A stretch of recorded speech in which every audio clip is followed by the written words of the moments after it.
Mari kita lanjutin Yami Shibai season 13.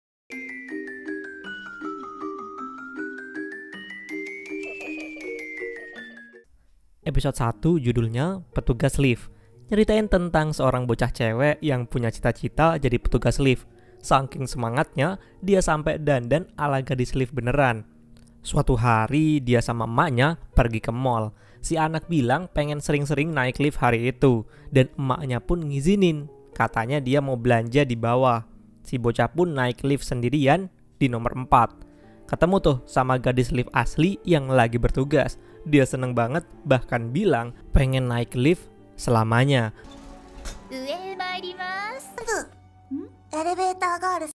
Beberapa jam kemudian, si emak panik. Anaknya tuh nggak balik-balik. Dia yakin anaknya itu naik lift nomor 4. Tapi petugas mall bingung. Soalnya dari dulu mall ini cuma punya 3 lift doang. Akhirnya terungkaplah. Si bocah sekarang jadi gadis lift di lift hantu. Lift itu isinya arwah-arwah. Dan si anak ini sekarang terjebak di sana ngelayanin penumpang selamanya.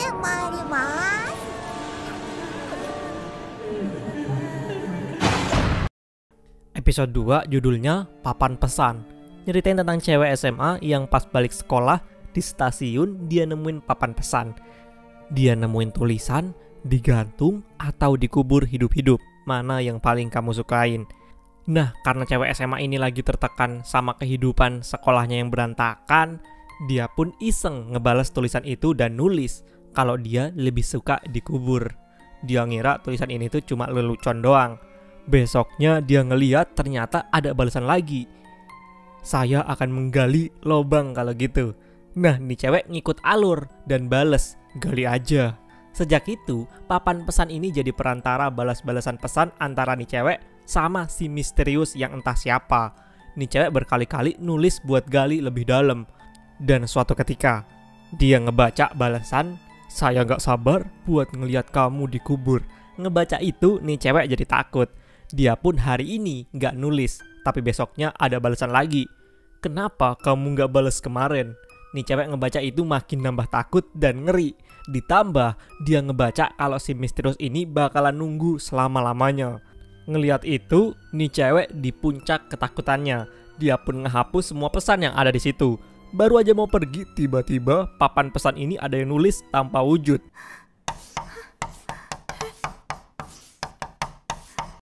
Kamu gak bisa kabur. Ngelihat itu akhirnya nih cewek mutusin berhenti sekolah dan pindah ke kota lain. 5 tahun kemudian cewek ini ngebaca berita di koran, di mana udah ditemuin mayat seseorang yang tinggal tulang belulang di sebelah lubang yang dalam banget, yang posisinya tuh ada di dekat stasiun itu. Nih cewek lega karena udah gak ada yang nunggu dia lagi di sana. Tapi tiba-tiba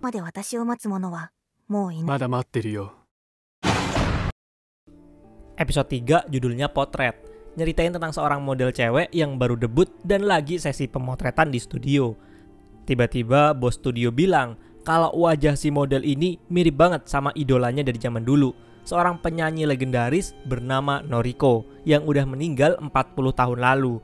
Karena itu si bos pun ngajak model ini buat dateng lah ke kumpul-kumpulan kecil fans Noriko bareng 2 orang lainnya. Semuanya tuh udah kakek-kakek. Mereka semua seneng banget ngerasa kayak Noriko ini hidup kembali. Saat mereka muter lagu Noriko, hal-hal aneh mulai muncul. Foto-foto Noriko yang tadinya biasa aja, tiba-tiba berubah ekspresinya jadi marah. Begitu lagunya diputar, yang keluar justru suara Noriko yang penuh kemarahan.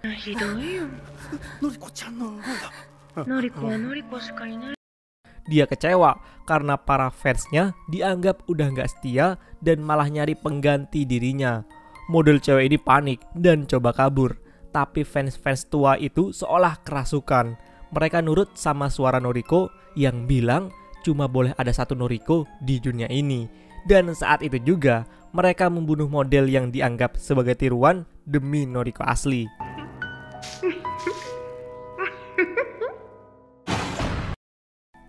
Episode 4 judulnya Teh Jamur. Nyeritain tentang cewek yang pengen nurunin berat badan dengan cara cepat dan instan. Pas lagi scroll medsos, dia nemu iklan teh jamur bernama Teh Jamur Gadis Bahagia, yang katanya ini nih bisa nurunin berat badan tanpa olahraga. Tanpa pikir panjang, dia pun langsung order. Besoknya, paket itu tuh dianterin sama nenek-nenek serem yang sempat bilang kalau jamur akan tumbuh dengan baik di tempat ini. Cewek ini cuek, langsung nyeduh aja sesuai petunjuk, pakai campuran jamur aneh yang harus didiemin 2 hari. Setelah rutin minum, berat badannya beneran turun drastis. Temennya sempat nyobain, tapi langsung muntah karena rasanya asem banget. Anehnya, cewek ini justru ngerasa tehnya enak dan terus minum tiap hari. Sampai akhirnya dia ngerasa tubuhnya mulai gatal-gatal dan susah digerakin. Jamur-jamur itu ternyata mulai tumbuh di kulitnya. Malam harinya, nenek misterius itu datang lagi. Kali ini bukan buat nganter paket, tapi buat memanen cewek itu yang sekarang udah berubah jadi manusia jamur.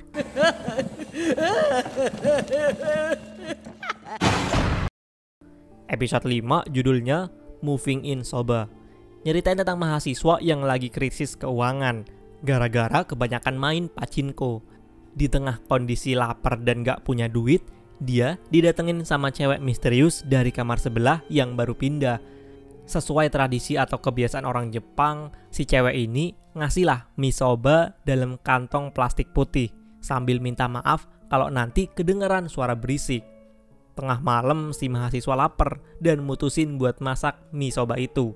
Pas hampir jam 2:30, bener aja kamar sebelah mulai kedengeran suara berisik, kayak benda yang dipukul-pukulin ke lantai gitu.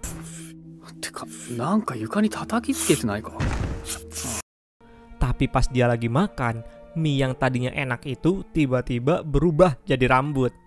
Besok paginya dia ketemu cowok di kamar sebelah yang malah bingung karena ngaku nggak pernah ada orang pindah di kosan mereka. Kresek putih berisi mie yang dia simpen juga tiba-tiba berubah jadi penuh rambut. Ini cowok makin takut, dan malam itu dia masih dengar suara berisik itu. Tapi akhirnya dia sadar ternyata suara hantaman itu bukan dari kamar sebelah, tapi dari dalam kamarnya sendiri.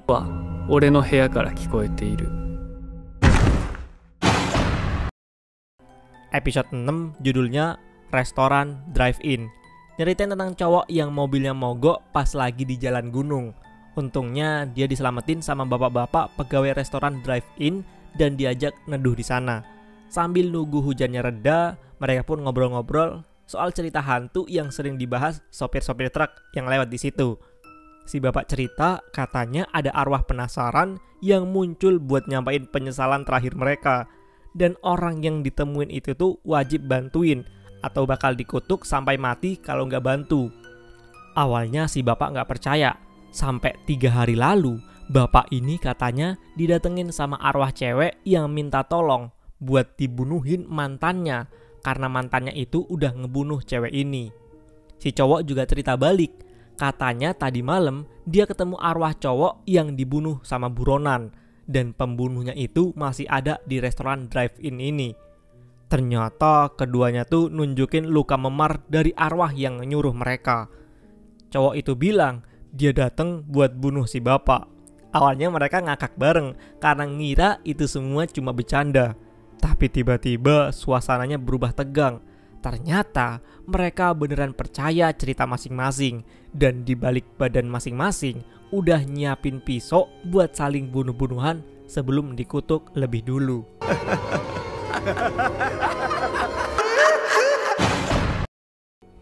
Episode 7 judulnya 8mm. Nyeritain tentang sekelompok temen yang lagi nyusun video buat diputar di pernikahan sahabat mereka yang namanya Misaki. Pas lagi nyari bahan, mereka nemu kaset 8mm jadul dari kakaknya Misaki. Isinya lengkap banget, dari pernikahan orang tuanya Misaki, kehamilan, sampai Misaki tumbuh dewasa. Tapi ada yang aneh, Misaki kan pernah cerita kalau emaknya tuh meninggal pas ngelahirin dia. Tapi di semua rekaman itu, sosok ibunya Misaki ini selalu ada di samping Misaki. Awalnya tuh mereka kira kalau ayahnya Misaki udah bohong ke Misaki. Tapi makin diperhatiin, ternyata sosok ibunya itu muncul samar-samar, kayak bayangan roh. Mereka pun sadar ini adalah fotografi roh. Mereka terharu karena bukti cinta seorang ibu yang gak pernah pergi. Arwahnya terus ada, diem-diem ngikutin tiap langkah hidup anaknya tanpa Misaki sadari. Pas video itu akhirnya diputar di hari pernikahan, Misaki langsung jatuh nangis. Di hari bahagianya, Misaki sadar kalau emaknya tuh selalu ada di sana. Nah, bahkan nih, pas Misaki bareng suaminya mau difoto sama temennya, arwah sang ibu juga ikut muncul. Ngelihat ke kamera, senyum tipis, seolah ngucapin makasih dan bangga karena anaknya tumbuh dewasa dengan kehidupan yang bahagia. Episode 8 judulnya Tas Tertawa. Nyeritain tentang Kagawa, cewek yang baru kerja di panti jompo. Di hari pertamanya, dia langsung dibuat penasaran sama satu nenek-nenek bernama Isomura yang selalu duduk sendiri di pojok sambil mainin tas kecil aneh. Tas itu tuh bisa ngeluarin suara tawa nenek-nenek. Alah. Tapi makin lama kedengarannya makin nyeremin. Senior Kagawa cerita kalau dulu nenek Isomura itu ceria. Sampai suatu malam, si nenek ini ngeliat sesuatu tak kasat mata di pojok ruangan yang bikin dia berubah jadi pendiam dan selalu bawa tas kecil itu kemana-mana. Dan gak ada yang tahu tuh dia dapat mainan itu dari mana. Nah, suatu malam saat jaga, Kagawa ketemu sama nenek Isomura yang tiba-tiba muncul dan mainin tasnya. Tapi kali ini suara tawanya berubah jadi erangan ketakutan. Suara seperti nenek yang ketakutan dan minta tolong. Ngelihat itu, Kagawa kabur ketakutan.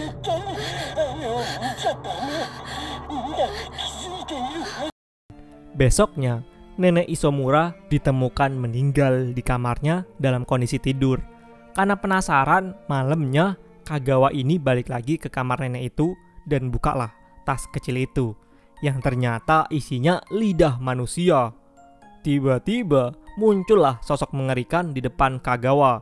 Keesokan paginya, Kagawa ditemukan terduduk lesu, jadi diem di kursi rodanya Isomura, tanpa ekspresi sambil memainkan tas kecil yang kini ngeluarin suara Kagawa yang lagi ketawa.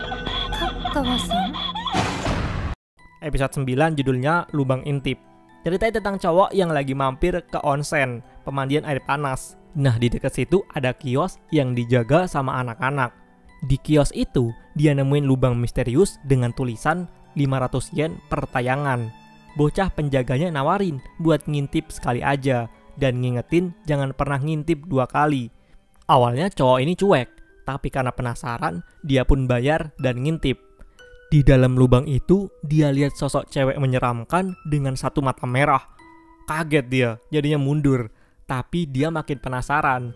Dia pun ngintip lagi, meski udah dilarang. Tapi kali ini lubangnya isinya kosong. Bocah itu cuma bilang, sekarang akibatnya nih cowok akan terus dihantui di dalam kepalanya. Saat mandi di onsen, cowok ini mulai ngerasa aneh. Mata kanannya mulai kedutan, bergerak sendiri, dan mulai ngeliatin cewek seram itu di mana-mana. Ternyata hantunya sekarang menetap di matanya. Matanya makin lama makin rusak, jadi makin busuk, sama persis kayak cewek tadi. Beberapa hari kemudian, orang lain lewat tempat itu. Tapi kali ini, yang ada di dalam lubang adalah cowok bermata busuk kemarin, dan siklus kutukan pun bakalan berlanjut. Episode 10 judulnya Atonasi. Nyeritain tentang 2 cowok yang doyan uji nyali, dan kali ini mampirlah ke desa angker bernama Tobo. Ternyata dibacanya tuh Atonasi, yang artinya tanpa jejak. Warga desa semuanya tuh lansia.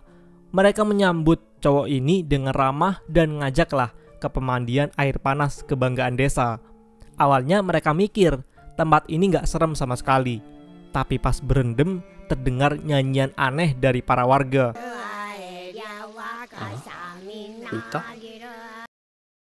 Kepala desa bilang, itu tuh cuma lagu musim semi buat nenangin tubuh. Tapi perlahan airnya makin panas dan salah satu dari mereka mulai ngerasa pusing. Tiba-tiba salah satu cowok ternyata meleleh di dalam air itu. Cowok ini makin panik saat sadar dirinya juga ikut larut. Ternyata mereka berendam di panci raksasa yang dipakai buat ritual tumbal. Air rebusan tubuh cowok-cowok ini langsung diminum oleh para lansia. Dan seketika abis minum itu, mereka semua berubah jadi muda lagi. Ternyata inilah rahasia panjang umur penduduk desa atau nasi. Semuanya hilang tanpa jejak, kecuali tradisinya ini.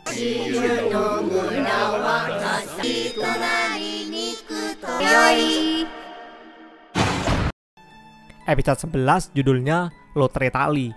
Nyeritain tentang dua bocah SD yang pulang sekolah dan lewat di sebuah festival aneh. Di sana tuh cuma ada satu kios tua, dijaga nenek-nenek yang nawarin lotre tali. Si bocah cowok penasaran dan akhirnya beli satu.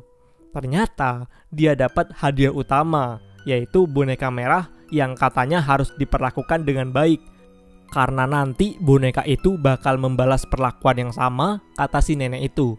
Si bocah cewek sebenarnya udah ngerasa nggak enak dari awal.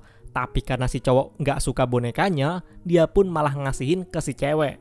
Dan boneka itu ternyata pas di rumah digantung jadi hiasan lampu di kamarnya sama bocah cewek ini.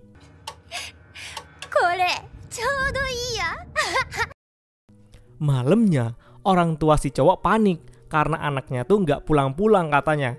Warga pun turun tangan nyariin dan akhirnya nemuin si bocah cowok itu udah mati secara tragis, tergantung di pohon dalam posisi yang persis kayak boneka merah yang digantung di kamar bocah cewek itu.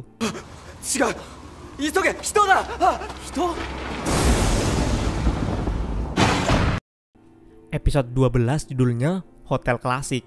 Nyeritain tentang cowok yang baru mulai kerja sebagai resepsionis di hotel klasik. Malam itu, dia dapat telepon dari kamar nomor 12 yang minta pesen 3 kari daging dan teh Darjeeling. Pas telepon ditutup, cowok ini mikir kalau hotel ini kan nggak punya nomor puluhan. Dia pun konfirmasi ke chef. Chefnya langsung paham dan nyuruh nih cowok buat nganterin makanan ke gedung hotel lama yang kepisah dari gedung utama. Chef cerita kalau dulu ada keluarga kaya raya yang langganan tinggal di kamar nomor 12, tapi suatu hari anak gadis mereka tewas gara-gara keracunan gas di kamar yang disegel dari luar. Cowok ini pun disuruh ke sana. Dan pas sampai di depan kamar, dia kaget karena ngelihat sosok pucat di balik pintu yang minta tolong. Ternyata ini semua cuma jebakan. Chef itu dulunya adalah pelayan keluarga tersebut. Sekarang dia adalah owner hotel dan bakalan terus ngasih makanan ke arwah gadis itu dengan mengorbankan karyawan baru sebagai bahan kari. Siklusnya gak bakalan pernah berhenti. Episode terakhir judulnya Bermimpi Tentang Hari Itu. Nyeritain tentang siswa SMA yang temennya dari kelas sebelah hilang secara misterius. Jadi pas itu dia sama beberapa temennya lagi main permainan Hyaku Monogatari, permainan cerita horor 100 kisah. Waktu itu pas cerita ke-99 selesai dibacain, tiba-tiba lilin ke-100 juga ikut mati. Dan orang yang harusnya cerita terakhir malah lenyap begitu aja. 3 bulan berlalu, si MC ini masih kepikiran sama kejadian itu. Apalagi sekarang lagi rame lagi dibahas di sekolah. Malamnya, dia malah mimpi ulang kejadian itu. Tapi sekarang ada tambahan suara misterius yang bilang gini. Pas bangun tengah malam ini, dia lihat temennya yang itu hilang ternyata ada di depan rumahnya. Diikutin lah sama dia dan ternyata temennya itu pergi ke sebuah lapangan. Dia dikelilingin orang-orang aneh yang lagi nonton pertunjukan wayang. Nah, yang bikin ngeri cuy, cerita dari wayangnya itu malah nyeritain hidup si MC ini dari dia di rumah sampai pergi ke lapangan ini.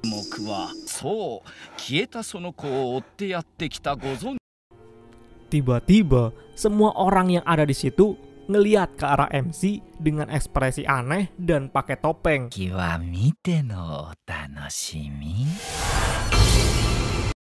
Besoknya kabar hilangnya MC pun nyebar. Nah, kayaknya sekarang dia jadi salah satu penonton juga dari wayang itu. Dan para penonton-penonton yang lain mungkin aja adalah MC dari episode-episode Yami Shibai sebelumnya. Gimana sama season kali ini? Apakah lebih serem dari season-season sebelumnya?